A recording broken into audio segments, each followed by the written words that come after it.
Shalom, muy buenas noches, Laila Table Kulam. Bienvenidos, señores, señoras, una noche más para el estudio del Tanaj, una noche más para los secretos de la Sagrada Torá. Vamos a iniciar nuestro estudio el día de hoy con una dedicatoria especial que me pidieron hacer por Refúa Shelema.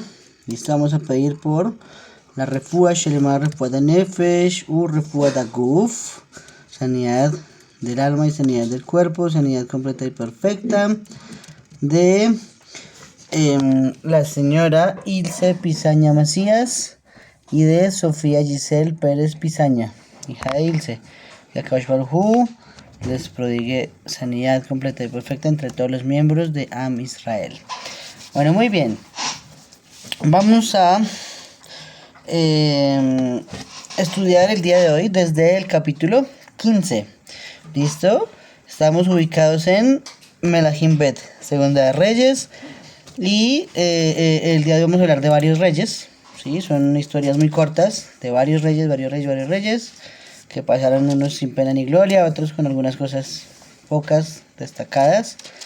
Pero pues vamos a ir analizándolos uno por uno. ¿Listo? Dice la lectura de la siguiente manera: en el año 27 de Jeroboam, el rey de Israel, Azaría, hijo de Amatzía, rey de Yehuda, llegó a ser rey. 16 años de edad tenía cuando empezó a reinar y por 52 años reinó en Jerusalén. El nombre de su madre era Yeholiá de Jerusalén. Y él continuó haciendo lo que era recto a los ojos de Hashem, conforme a todo lo que había hecho Amatzía su padre. Fue solo que los lugares altos no desaparecieron. El pueblo todavía estaba sacrificando y haciendo humo de sacrificio en los lugares altos. Por fin, Hashem plagó al rey, y este continuó leproso hasta el día de su muerte. Le dio Sarat, y siguió morando en su casa exento de deberes, mientras Yotam, el hijo del rey, estaba sobre la casa y juzgaba a la gente de la tierra. En cuanto al resto de los asuntos de Azaría y todo lo que hizo, no están escritos en el libro de los asuntos de los días de los reyes de Yehudá. Por fin Azaría yació con sus antepasados y lo enterraron con sus antepasados en la ciudad de David. Y Yotam, su hijo, empezó a reinar en lugar de él. Entonces vamos a analizar hasta ahí este primer rey que nos está diciendo que fue del lado de Yehudá, ¿cierto? Entonces en el lado de Yehudá era hijo de Amazía, y el nombre que le da aquí la escritura es Azaría. ¿Listo? Entonces un dato muy importante que recalcan los Jajamim es que el nombre real de este rey era Uziyahu, era el mismo rey Usías, el famoso Usías. Es la misma persona, solo que está llamado de dos formas diferentes en el Tanaj. Aquí se llama Azaría, pero en el libro de Divrei Yamin, en el libro de las crónicas, se llama Uziyahu. ¿Listo? Aquí se mencionó a la mamá de él, ¿cierto? No siempre se menciona a la madre de una persona. Normalmente se menciona al padre para establecer su genealogía, para establecer su linaje. Sin embargo, acá nos está diciendo que era hijo de Yehaliyahu, ¿cierto? ¿Y por qué es importante? Vamos a ver. Rashi nos dice lo siguiente: Yehaliyahu era una mujer heroica porque Amatziyahu huyó a Laquish y estuvo allí 15 años hasta que murió. Eso fue lo que leímos del rey anterior de Israel. Se quedó 15 años a vivir fuera de Jerusalén. Y ella juzgó al pueblo durante esos 15 años. Y cuando murió Amatziyahu, coronaron a Uziyahu a la edad de 16 años como rey. Entonces ojo, estamos hablando de una mujer que a pesar de que su marido se fue y estuvo recluido en otra ciudad porque no podía ser rey de Israel, entonces ella estuvo al frente de juzgar al pueblo. Sí, obvio que no fue como Atalía, que leímos algunos capítulos atrás, que mató a todo el mundo y fue malvada. No, aquí estamos hablando que hizo un trabajo bien hecho. Consecuencia de ello, tuvo un hijo justo que se llama Uziyahu. ¿Sí?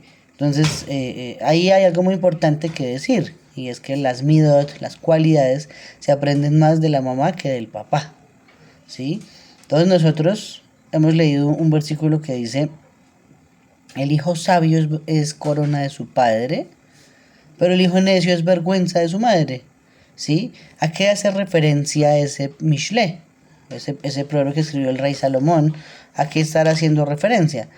Se está refiriendo, ¿cierto?, a que la mujer le transmite las cualidades al hijo, ¿cierto? De ella, perdón, es que aprendemos ser bondadosos, el ser odiosos, el ser difamadores, el ser chismosos, el ser solidarios, el ser bondadosos, el ser amistosos, ¿cierto? Acomedidos, todo eso se aprende desde la mamá, en esencia porque uno pasa más tiempo con la mamá que con el papá. En tanto que la sabiduría, que es por eso que lo dice el rey Shlomo, que es el mundo, cómo vivir, cómo hacer un negocio, cómo transportarse, cómo tener medidas de seguridad, ¿cierto? Cómo ser un líder, eso se aprende desde el papá. Pues claro, cuando el hijo sale sabio, eso fue por el papá. Cuando el hijo sale de buenas cualidades, eso es mérito de la mamá. Viceversa, cuando el hijo es tonto, es culpa del papá. Cuando el hijo es mala persona, es culpa de la mamá. ¿Sí? Eso es el contexto de por qué el rey Shlomo lo dice. Entonces acá en este caso, si está refiriéndose la Torah a la mamá de Uziyahu y después dice que fue una persona que hizo lo recto a los ojos de Hashem, es para resaltar que la mujer Yehaliyahu era una excelente mamá, una excelente mujer. ¿Listo? Ahora bien, ¿qué le pasó a ese rey, no? En Divrei Hayamim, porque acá no se profundizó mucho en la vida de él, nos va a contar el Tanaj que fue castigado con la Zarat, ¿cierto? Incurrió en uno de los 11 posibles causas para que esa enfermedad le diera a una persona. Recordemos que la Zarat era una infección en la piel. Había un tipo de Zarat que volvía la piel amarilla, otro la volvía blanca, otro la volvía roja, otro la volvía verde. Tienen diferentes nombres en hebreo, ¿cierto? Y cada una daba dependiendo del pecado que había cometido la persona. Hay 11 posibilidades, ¿cierto? Las enumeramos un poquito más atrás, no las vamos a enumerar todas, pero en este caso fue puntualmente porque este rey Uziyahu se quiso extralimitar de sus funciones, ¿sí? Él, como descendiente de David que era, tenía todo el derecho a ser el rey, a ser el monarca, a mandar en su pueblo, y no había ningún problema. Pero llegó a tener tal nivel de poder que quiso más. Entonces le ocurrió un día de Yom Kippur meterse al Bet HaMikdash. Se metió a la casa de Hashem y le dijo al Kohen Gadol: usted permiso acá que yo voy a prender el Ketore le doy, voy a prender el incienso. Y se fue allá y prendió el incienso, y dice que ipso facto a Akadosh Baruj Hu hizo que le diera zarat en su mano, ¿cierto? Y vivió leproso el resto de sus días. Entonces, allí está que Uziyahu tuvo precisamente ese problema de la zarat, fue por lo que sucedió con extralimitarse de sus funciones. Esa es una manera de los que daba zarat, ¿sí? Entonces, ¿qué pasó? Al final nos dice que mientras él estaba vivo, reinó su hijo Yotam. Él tomó pues sus deberes, no que fuera el rey, pero que ejecutaba todos los deberes como si fuera el rey, ¿sí? ¿Y a qué se debe? A que un rey que está con zarat es una persona como cualquiera del pueblo, está sujeta a las mismas leyes de la Torah, y la Torah nos enseña que para el caso de un metzorá,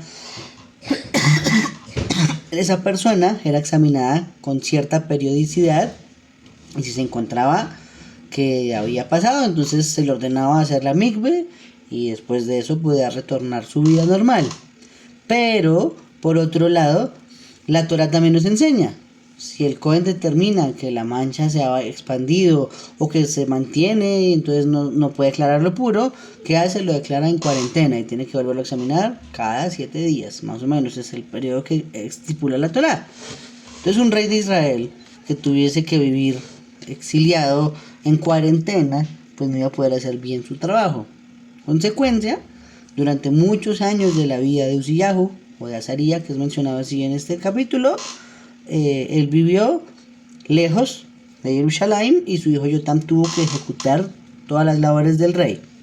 Sigue diciendo Rashi, precisamente, que Azaría se hizo una casa en el cementerio, ¿sí?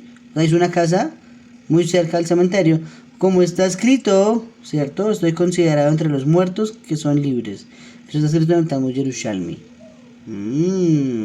Es un muerto que está libre, porque aún siendo un muerto, alguien Metzorah se consideraba como si fuera un muerto. Es una de las maneras de considerarse muerto. Podía seguir incluso cumpliendo misbón, se puede seguir poniendo tefilín, puede seguir guardando Shabbat, puede seguir circuncidando sus hijos, ¿cierto? Podía, no sé, comprar su etrog, su lulav, construir su canto. Es un muerto libre, digámoslo de esa forma. A diferencia del que se va de este plano, que sin tener un cuerpo pues ya no puede hacer nada. ¿Listo? Ahora bien, dice la Gemara Masejet Arayot. El rey tiene un trabajo ineludible al servicio del pueblo. ¿Sí? Miren esa diferencia. Los reyes de Israel o de Yehudá se debían ellos al pueblo. Estaban al servicio del pueblo. Los reyes de las naciones siempre han tenido al pueblo al servicio de ellos. Eso hace miles de años y eso incluso hoy todavía. Muy pocos gobernantes se toman el trabajo de servir al pueblo. Todos esperan que el pueblo les sirva a ellos. ¿Sí? Eso es ser alguien malvado.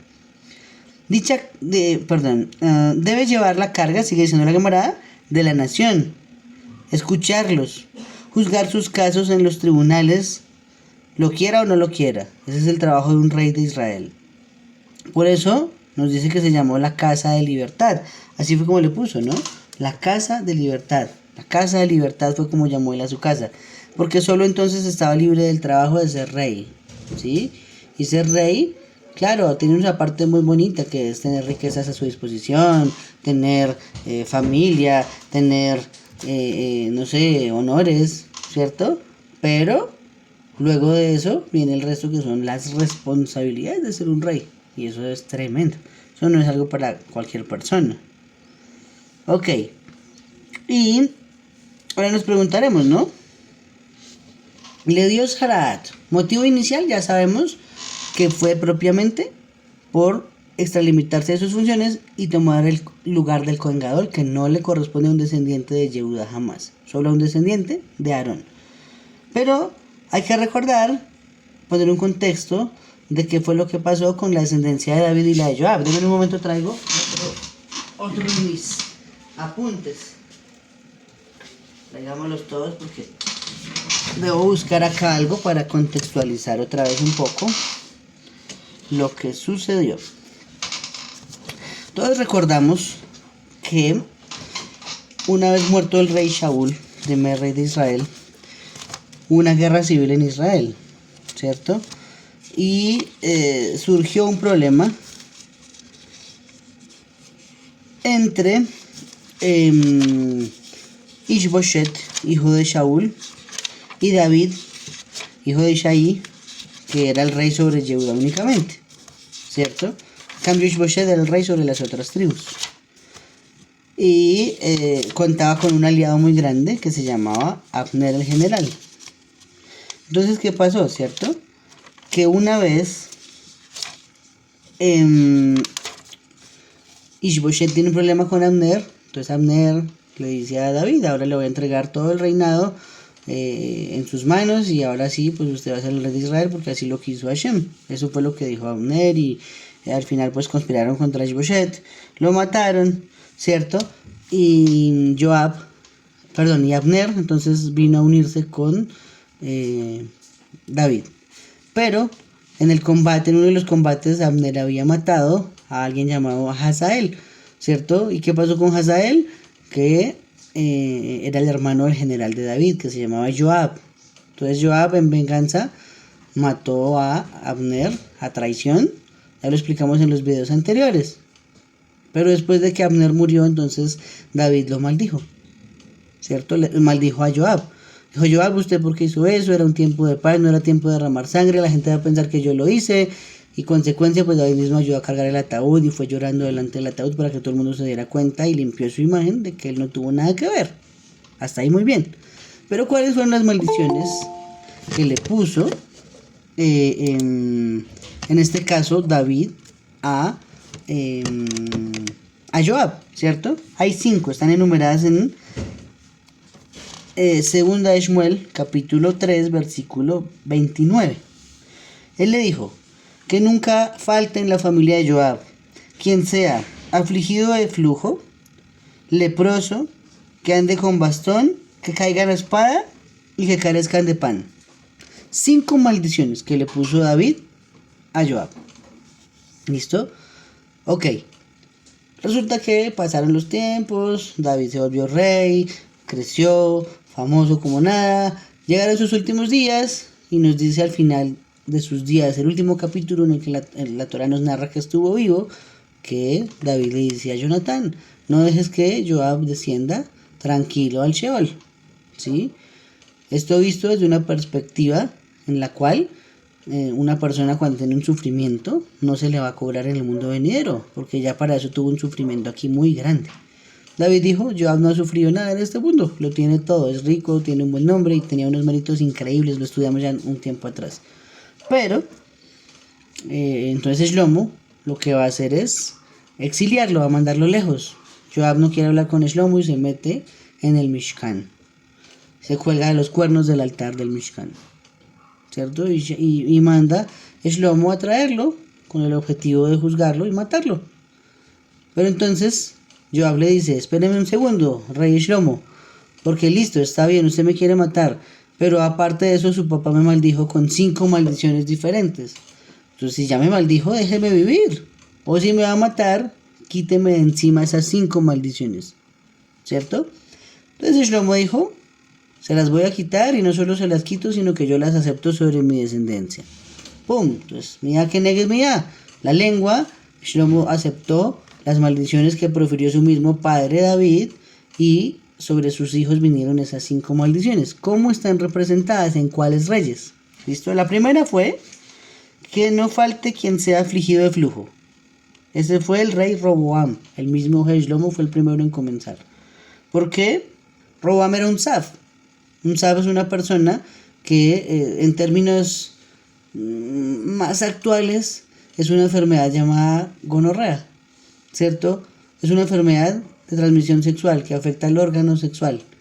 Eso significa que cada vez que él se movía o se intentaba hacer un movimiento, salía líquido seminal de su cuerpo, ¿sí? Es algo parecido, no sé si sea exactamente esa enfermedad, pero así lo han tratado de analizar hoy en día con cuál podría ser esa enfermedad del tzaf.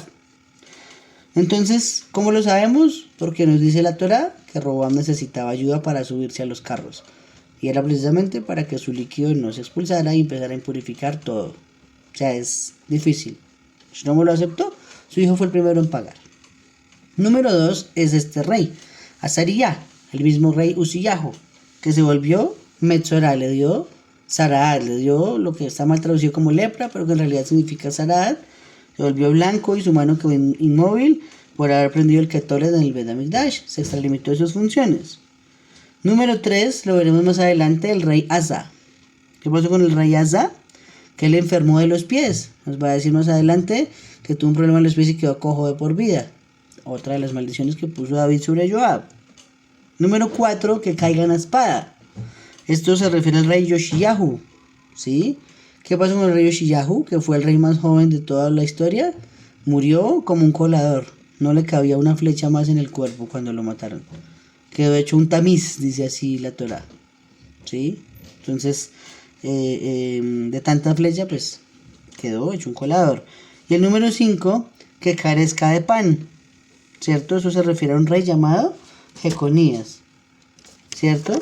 Y el rey Jeconías recibía porción del rey de Babilonia. Es el mismo rey Jehoiakim, o Joaquín traducido en las otras versiones. Entonces era una persona que aunque era aparentemente un rey, solo sobrevivía por la misericordia del rey de Babilonia y le tocaba comer de lo que le dejaba el rey de Babilonia. Entonces al final, la lección de Musar que nos deja este episodio es que hay que cuidar lo que pronunciamos. Porque no sabemos si más adelante un hijo haga lo que hizo Shlomo, acepte las mismas maldiciones sobre uno mismo y nuestros descendientes sean los que paguen. ¿Sí? Esa es una buena lección de Musar que sacamos de estos pesukim. Seguimos con la lectura. Y nos sigue diciendo así ahora el Tanaj. Voy al versículo 8. En el año 38 de Azariyá, rey de Yehudá, Sejaría, hijo de Jeroboam, llegó a ser rey sobre Israel en Shomrón por 6 meses. Un rey de solo 6 meses, fue cortico. Siguió haciendo lo que era malo a los ojos de Hashem. Aquí ya estamos en el reinado del norte, ¿listo? Acuérdense que cambia el cassette. El rey que acaba de pasar, Uziyahu, era del reino del sur, de Yehudá. Ahora estamos en el reino del norte, donde eran hasta el momento descendientes de un rey llamado Jehú. Y esta es la siguiente generación que se llama ahora Sejaría. Y dice que siguió haciendo lo malo a los ojos de Hashem como lo habían hecho sus antepasados. No se apartó de los pecados de Jeroboam ben Nabat con que hizo pecar a Israel.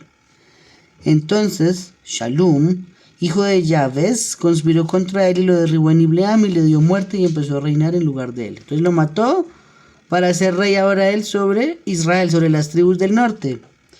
En cuanto al resto de los asuntos de Sejaría, allí están escritos en el libro de los asuntos de los días de los reyes de Israel. Esa fue la palabra de Hashem que él había hablado a Jehú al decir: hijos mismos, hasta la 4ª generación se sentarán para ti sobre el trono de Israel. Y llegó a ser así. Entonces, 4 generaciones, desde Jehú hasta Sejaría, reinaron sobre Israel y fue la única genealogía en toda la historia del reino de las 10 tribus del norte que tuvo 4 reyes por sangre ininterrumpidamente. De resto, cambiaba de linaje acá, linaje acá, linaje acá, linaje acá, porque era una mezcla de traiciones y de lealtades, sí, de traiciones principalmente entre ellos mismos. Pues ahora nos dice que empezó a reinar Shalom. Dice, y reinó Shalom, hijo de Yabes, sobre Israel en el año 39 de Uziyahu, rey de Yehudá, y continuó reinando un mes completo en Samaria, un mes completo. Sí, tremendo. Solo fue rey un mes, pero fue rey de Israel. Dice, entonces Menahem, hijo de Gadí, subió de Tirsa y vino a Shomrom y derribó a Shalum ben Jabez en Shomrom y le dio muerte y empezó a reinar en lugar de él. En cuanto al resto de los asuntos de Shalom y su conspiración con que conspiraron, allí está escritos en el libro de los asuntos de los días de los reyes de Israel. ¿Sí? Entonces nos está diciendo eso, ¿no? Importante para resaltar, ¿no? Primero, que el reinado de los hijos de Jehú, que ya lo mencionamos, dice Rashi, no fue porque fueran buenas personas y tuvieran méritos, solamente fue para cumplir lo que dijo el profeta Eliyahu, que 4 descendientes de él iban a ser reyes sobre Israel, solo por eso. No fue que fueran buenos y por eso ellos 4 sí fueron reyes ininterrumpidos en el norte y las demás genealogías no fue por nada bueno. Fue solo porque Hashem cumpliera su palabra. Número 2. Nos dice...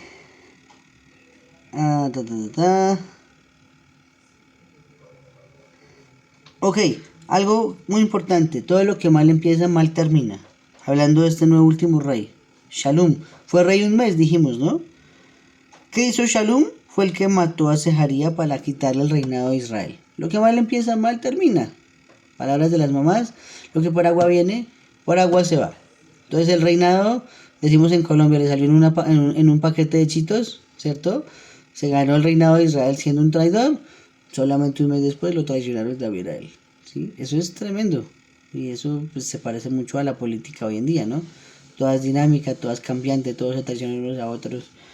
No se matan hoy en día, o a veces sí, pero muy pocas veces es cuestión de vida y más es cuestión de traiciones, de lealtades.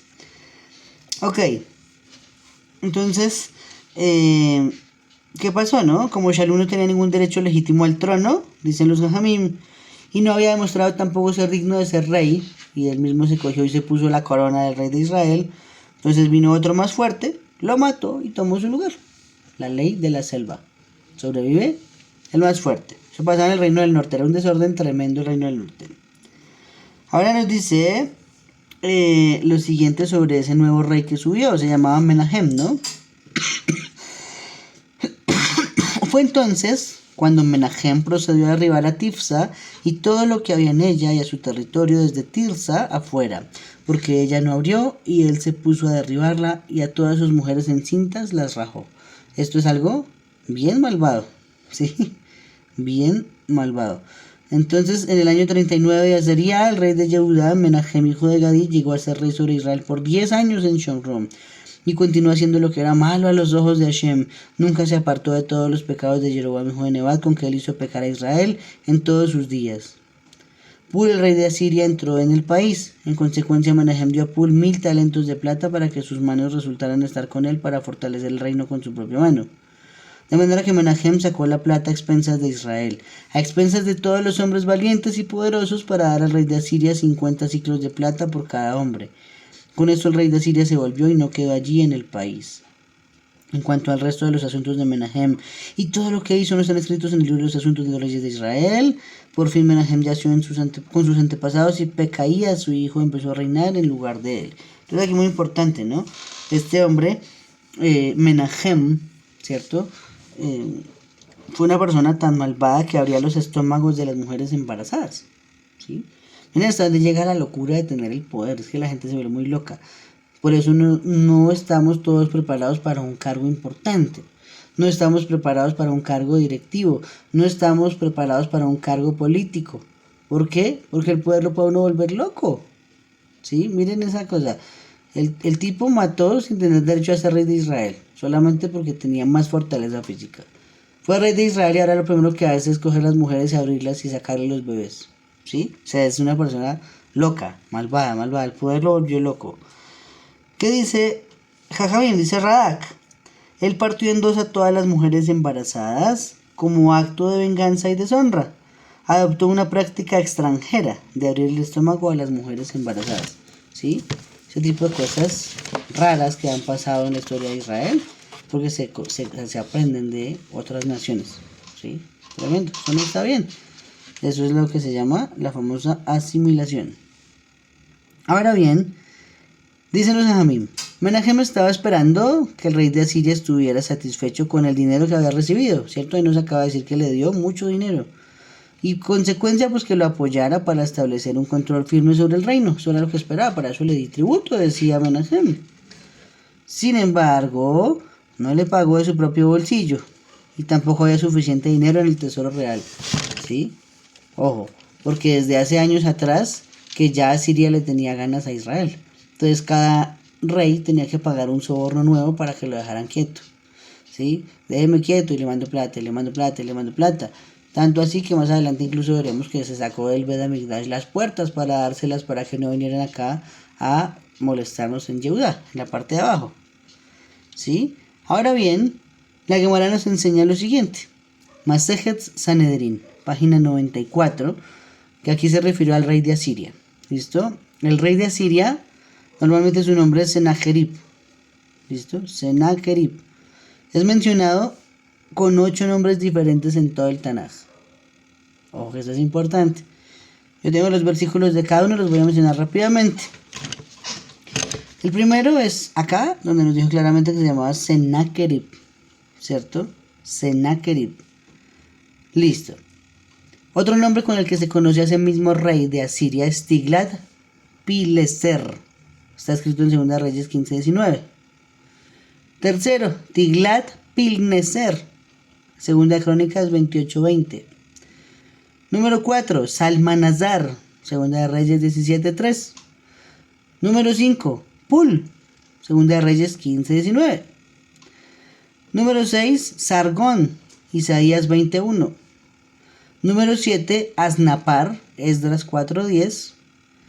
Y el número 8, Senajerib. Recordemos que una manera de entender el hebreo es que hay letras similares que tienen 2 significados distintos. Un puntico marca la diferencia. Entonces, ejemplo, la kaf y la jaf. Con un punto es kaf y sin el punto es jaf. ¿Cierto? Entonces, ¿eso qué significa? Cuando estamos hablando del nombre Senaquerib, se escribe una con kaf, pero también está escrita en otro contexto con jaf, Senajerib.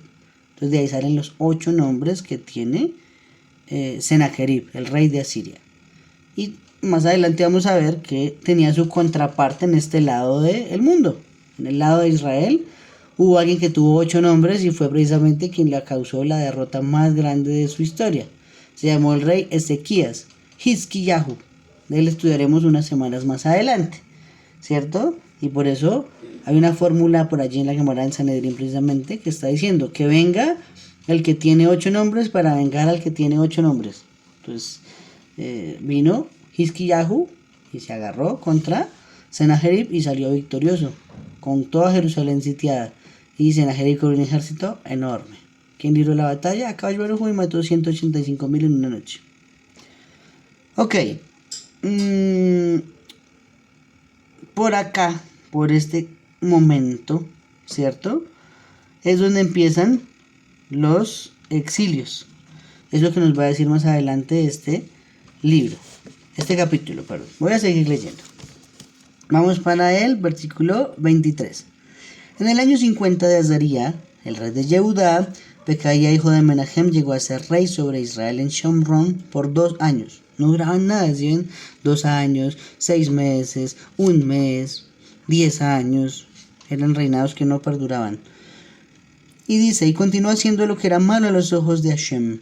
No se apartó de los pecados de Jeroboam ben Nabat, con el que hizo pecar a Israel. Entonces Peca, hijo de Regamalías, su adjutor, conspiró contra él y lo derribó en Shomron, en la torre de habitación de la casa del rey, con Argob y Arié. Y con él había 50 hombres de los hijos de Gilead. Le dio muerte pues y empezó a reinar en lugar de él. Entonces, ¿qué pasó? Ahí tenemos otra traición. Sí, otra traición. Eso no es una novedad, eso es lo más normal que pasa en el Reino del Norte.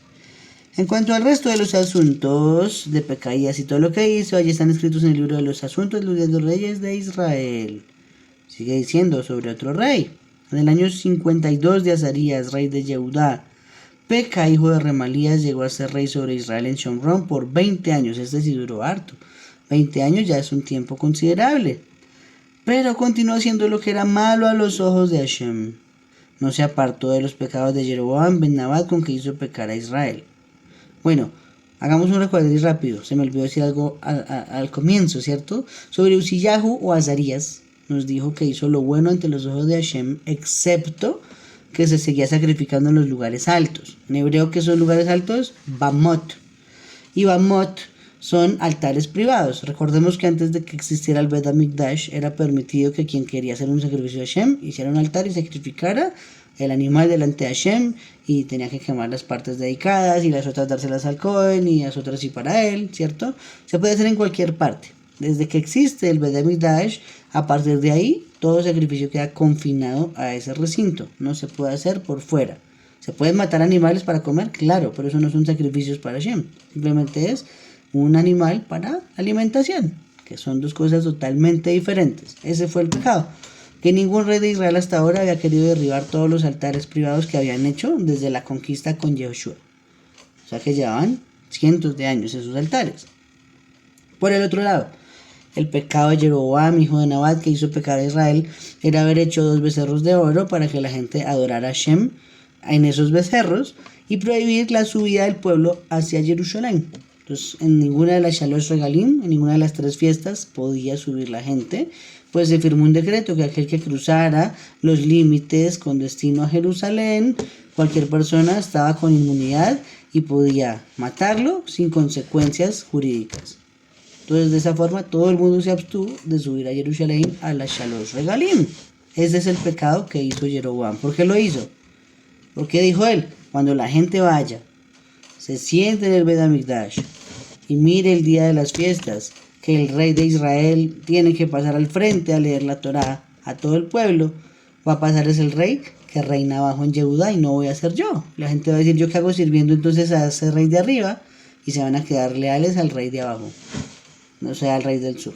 Entonces, al final, su ego, su ambición por el poder, hizo que hiciera unas leyes totalmente equivocadas, totalmente llenas de ego y de soberbia, y causó que sea recordado como el judío más malo de la historia, el que hizo pecar a Israel. Es que nunca la Torah lo llama de otra manera, el que hizo pecar a Israel por mal.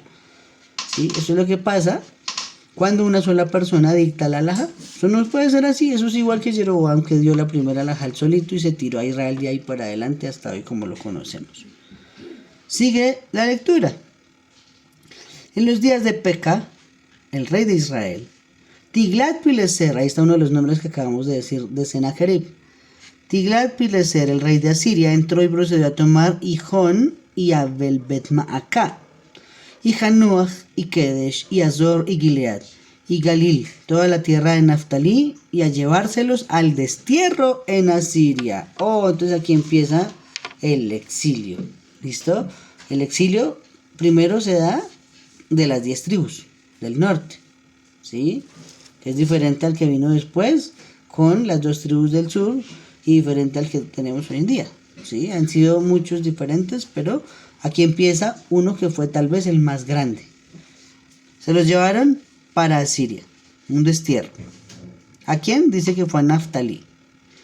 Dice, por fin Oshea, hijo de Ela, formó una conspiración contra Peca, hijo de Remalías, y lo hirió y le dio muerte, y empezó a reinar en lugar de él en el año 20 de Yotam, hijo de Uziyahu. Tremendo. Otra traición.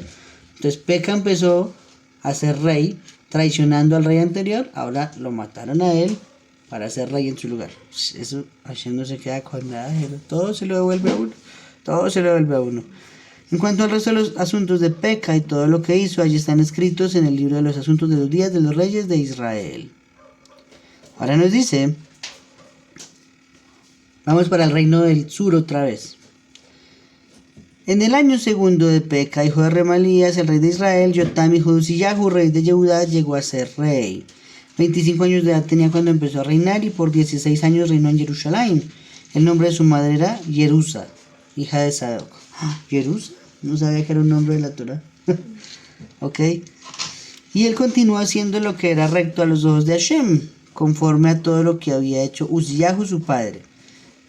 Fue solo que los lugares altos no desaparecieron, lo mismo, el mismo error. Nadie se atrevía a tocar esos altares, ¿cierto? Hasta que alguien llegó con la determinación y lo hizo. Ok.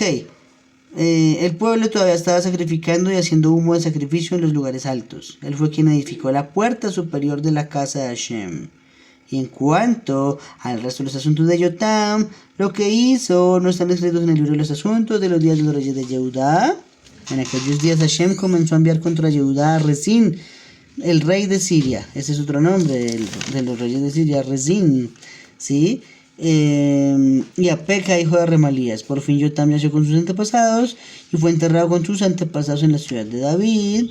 Y Ahaz, su hijo, empezó a reinar en lugar de él. Entonces, ojo, acá, para cerrar este capítulo, nos está diciendo el libro llamado Abadim Zefer, ¿cierto? O el libro de los siervos, que el año Yovel se dejó de celebrar más o menos en este tiempo, donde estamos ubicados en la lectura del Tanaj, ¿cierto? Porque cuando llegan los reyes de Asiria, se llevan cautivos a Rubén, Gad y a Menashe, ¿cierto? Siempre ellos eran los primeros 3 que eran, ¿cómo decirlo?, carne de cañón por estar al otro lado del Jordán. Aquí nos dice que ya se adentraron y se llevaron a Neftalí. Entonces ya tenemos una descompensación. Ya no está todo Israel viviendo en sus límites, no está Israel en sus fronteras. Por lo tanto, muy difícil hacer el año Yovel, porque entonces no se sabe ya de quién es cada tierra, ¿sí? ¿Dónde están los descendientes de cada familia, de cada tribu? No se sabe. Entonces, el año Yovel se deja de observar más o menos desde ese entonces. Estamos hablando hace unos 2500 años atrás de hoy, ¿sí? Ok.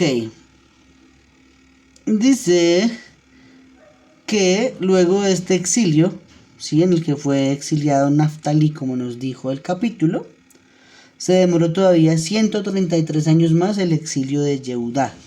Entonces, ojo, ¿sí? Al reino del norte le llegó su maldad. Lo fueron exiliando a poquitos. Yo tengo más adelante un poco cómo fue el cronograma, digamos de esa forma. Tal año vinieron por tales tribus, tal año por otras tribus y tal año por todas las demás. Y se fueron las 10 tribus del norte a vivir a Siria y desde ahí se perdió rastro total. Se perdió la raza judía pura del mundo. Si hoy en día cualquiera persona, habrán excepciones obviamente, pero se revisa su ADN, tiene ADN de todas las razas del mundo.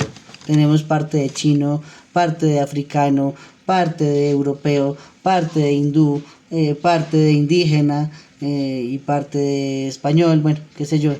El ADN puro de ser un Bene Abraham, Isaac y Jacob, eso se quebró. Habrán sus excepciones seguramente, las sabrán, pero en su mayoría nos mezclaron y quedó irreconocible saber cuál raza era la de cada mundo. Eso fue culpa de ese señor rey de Asiria que tenía 8 nombres, ¿sí? No sabemos cuál era su nombre real, pero es llamado de 8 formas en el Tanaj.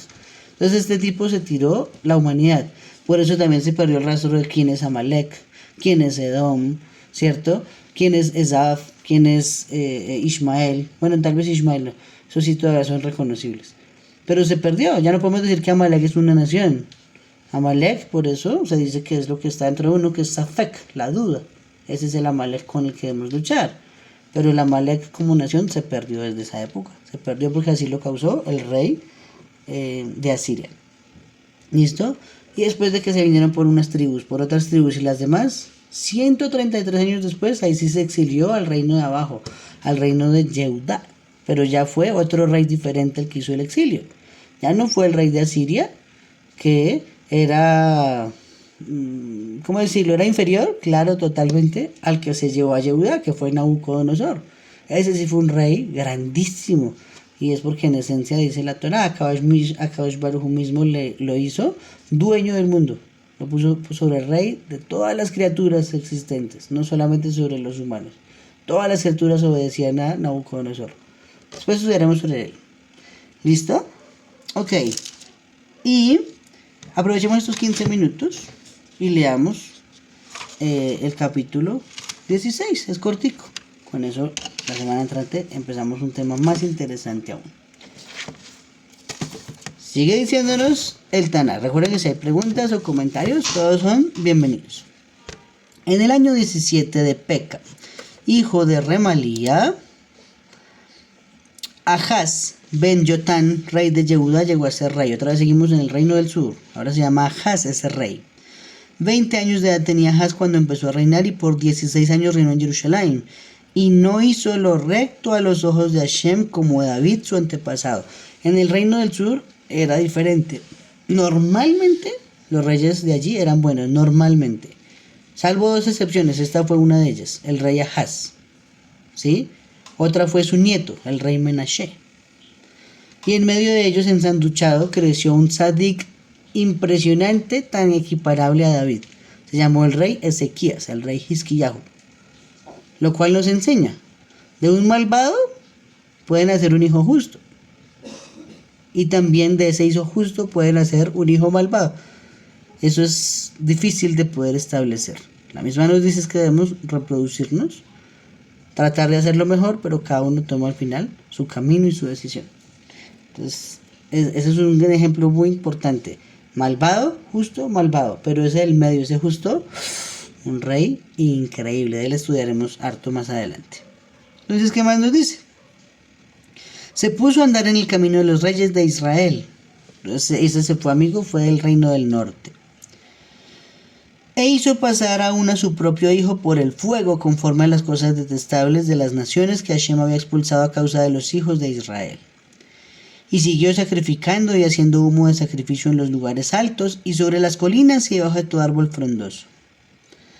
Fue entonces cuando Rezín, el rey de Siria, y Peca, hijo de Remalía, el rey de Israel, procedieron a subir contra Jerusalén en guerra y le pusieron sitio a Ahaz, pero no pudieron pelear. Las murallas de Jerusalén eran una cosa brutal. Creo que todavía hay partes de esas murallas originales y son enormes y gruesas. Eso, entrar allá no es fácil. Y como Jerusalén era autosustentable, en épocas de Nabucodonosor, 133 años después, duraron 3 años para poder entrar. 1000 días se pudieron sostener. Increíble lo genial que es Jerusalén. ¿Sí? Increíble. 1000 días. Ahora nos dice, en aquel tiempo, Rezín, el rey de Siria, restituyó Eilat a Edom, después de lo cual eliminó de Eilat a los judíos, y los edomitas por su parte entraron en Eilat, y siguieron morando allí hasta ese día. Entonces, a la tribu de Yehudá también, a ciudades de ellas los exilió el rey de Asiria. Ese rey de Asiria hizo cosas muy malvadas también. Por lo tanto, Ahaz envió mensajeros a Tiglat-Pileser, que es el mismo Sennacherib, uno de los 8 nombres, rey de Asiria, a decir: soy tu siervo y tu hijo, sube y sálvame de la palma de la mano del rey de Siria y de la mano del rey de Israel, que están levantándose contra mí. Por consiguiente, Ahaz tomó la plata y el oro que se hallaba en la casa de Hashem y en los tesoros de la casa del rey, y envió al rey de Asiria un soborno. Ante eso el rey de Asiria le escuchó, y el rey de Asiria subió a Damasek, y la tomó, y llevó a la gente que estaba al destierro a Kir y dio muerte a Rezín. Hay muchas teorías de a dónde fueron exiliadas todas esas tribus, ¿no? Y hay teorías de que Europa, Asia y África. Después las analizaremos una a una, ¿sí? Pero hay unas muy fuertes versiones de esa época que dicen que fue a África el exilio de las 10 tribus. Ante esto el rey de Asiria... Versículo 10. Entonces el rey Ahaz fue al encuentro de Tiglat-Pileser, rey de Asiria, en Damesek, y llegó a ver el altar que había en Damesek. De manera que el rey Ahaz envió a Uriyá el Cohen el diseño del altar y su modelo en cuanto a toda su hechura. Y Uriyá el Cohen procedió a construir el altar conforme a lo que el rey Ahaz había enviado de Damesek. Así lo hizo Uriyá en el intervalo de tiempo hasta que viniera el rey Ahaz de Damesek. Cuando el rey vino de Damesek, el rey llegó a ver el altar y el rey empezó a acercarse al altar y a hacer ofrendas sobre él. Y continuó haciendo humear su ofrenda quemada y su ofrenda de grano y derramó su libación rociando la sangre de los sacrificios de comunión que eran suyos sobre el altar. Y el altar de cobre que estaba delante de Hashem, él ahora lo acercó de enfrente de la casa, de entre su altar y la casa de Hashem, y lo puso al lado del norte de su altar. O sea, empezó a hacer una modificación él como quiso. No solamente que siguió los pecados de Jeroboam, como decía ahí, de los reyes del norte, sino que ahora se metió con los utensilios de la casa de Hashem y les montó competencia. Les puso un altar que él se inspiró que había visto en Damasco. Dijo, uy, qué altar tan bonito, voy a hacer uno así para mí. Y entonces hizo uno y nos dice que lo llevó a Jerusalén y lo instituyó allá. Y no contento con eso, se trajo el altar de cobre que había hecho Moshe Rabbeinu y lo puso al lado de ese. O sea, el poder lo vuelve a uno muy loco. Tiene que ser uno muy centrado para no dejarse llevar del poder. Y ahora nos dice, y el rey Ahaz, pasó a mandar a un Uriyá al Cohen y a decirle, sobre el gran altar haz humear la ofrenda quemada de la mañana, también la ofrenda de grano de la tarde y la ofrenda quemada del rey, y su ofrenda de grano y la ofrenda quemada de toda la gente de la tierra, y su ofrenda de grano y sus libaciones y toda la sangre de la ofrenda quemada y la sangre de un sacrificio, debes rociar sobre él. En cuanto al altar de cobre llegará a ser algo que yo tome en consideración. Y Uriyá el Cohen se puso a hacer conforme a todo lo que había mandado el rey. O sea, pues, ¿qué podía hacer, no? Hay independencia de poderes, pero el que tiene las armas es el rey. Ya, yo entiendo un poquito a ese Cohen también. Pero ahí sí, un Cohen tiene la obligación de defender hasta con su vida la Torah de Hashem. Entonces, pues no podía ser como nosotros que por miedo a morir le hacía caso al poder político, ¿no? Este Cohen tenía la posibilidad de oponerse y sí, seguramente Hashem lo hubiera salvado la muerte o le hubiera dado una muerte sin que doliera y recompensa a sus hijos, pero no se esforzó. Ahora nos dice, además el rey Ahaz cortó en pedazos las paredes laterales de las carretillas y quitó de sobre ellas las fuentes y quitó el mar sobre los toros de cobre que estaban debajo de él y entonces lo puso sobre un pavimento de piedra. Y la estructura cubierta para el Shabbat que habían edificado en la casa y el paso de entrada exterior del rey, él los cambió de la casa de Hashem por causa del rey de Ashur. En cuanto al resto de los asuntos de Ahaz, lo que hizo no están escritos en el libro de los asuntos de los días de los reyes de Yehudá. Y por fin Ahaz yació con sus antepasados y fue enterrado con sus antepasados en la ciudad de David. Y Hizquillahu, su hijo, empezó a reinar en su lugar. Eso será el tema para dentro de una semana. Hizquillahu. Empezamos a ver a alguien grandísimo. Pero vamos a analizar algo sobre este rey Ahaz. ¿Listo? Entonces, algo muy interesante, ¿no? Nos dice que este hombre se contagió tanto de las costumbres de las naciones que pasó a su hijo por el fuego. Pero también sabemos que su hijo es Ezequías. O sea que entonces el rey Hizquillahu había sido pasado por el fuego y también pudo ser rey de Israel. ¿Qué pasó entonces acá? Algo tuvo que haber sucedido. ¿Qué nos dicen los Jajamín? El rey Hizquillahu debe su vida a la salamandra. Si han visto una salamandra, es como algo parecido a una lagartija, ¿cierto? Es una especie diferente de lagartija. ¿Por qué? Porque precisamente Hizquillahu fue entregado al fuego del Molech, al Moloch. Allá fue donde lo mandaron. De no ser porque su madre lo pintó con la sangre de la salamandra, el fuego lo habría quemado. Entonces la mamá de Hizquillahu conocía ese secreto. Y aquel que tiene sangre de salamandra, el fuego no puede hacer nada, porque la sangre de la salamandra lo atenúa, ¿sí? Lo anula, no deja que pase el fuego. Entonces, una vez tenemos ese secreto, ya podemos entender cómo fue que Hizquiyahú entonces sobrevivió al fuego y ya de grande pues fue una buena persona, ¿no? Ok. También nos dice los Jajamim. Esto que hizo de ofrecer su hijo al fuego, al Molech, lo hizo no solo como un servicio inadecuado a Hashem, porque así no se sirve a Hashem no se le consagra un hijo por el fuego, sino por la circuncisión, ¿cierto? Sino también como una adoración idólatra a dioses extraños. Hizo doble efecto, ofender a Hashem y adorar un ídolo. Un poquito malvado el hombre, ¿cierto? Ahora bien, ¿qué más dice por acá?